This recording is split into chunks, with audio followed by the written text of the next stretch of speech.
బంగ్లాదేశ్ లో అల్లర్లు తారాస్థాయికి చేరుకున్నాయి. రిజర్వేషన్లకు వ్యతిరేకంగా నెలకొన్న అల్లకల్లోల పరిస్థితుల కారణంగా షేక్ హసీనా ప్రధాని పీఠం నుంచి దిగిపోయి దేశాన్ని వదిలిపెట్టేశారు.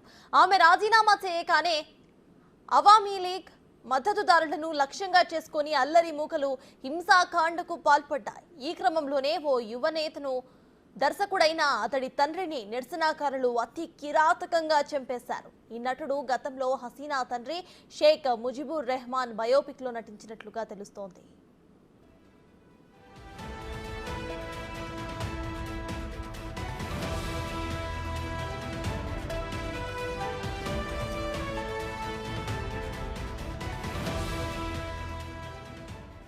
బంగబంధు షేక్ ముజిబుర్ రెహమాన్ జీవితం, కెరీర్ తొలినాళ్లలో జరిగిన సంఘటనల ఆధారంగా బంగ్లాదేశ్కు చెందిన దర్శక నిర్మాత సలీం ఖాన్ 2021లో ఓ సినిమాను తెరకెక్కించారు.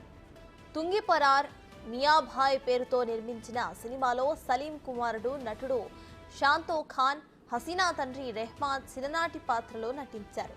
ఆ సినిమాతో షాంతో ఖాన్ కెరియర్ మలుపు తిరిగింది. హసీనా ప్రధాని పదవికి రాజీనామా చేశారన్న వార్త బయటకు రాగానే షాంతో, సలీంను ఆందోళనకారులు లక్ష్యంగా చేసుకున్నారు.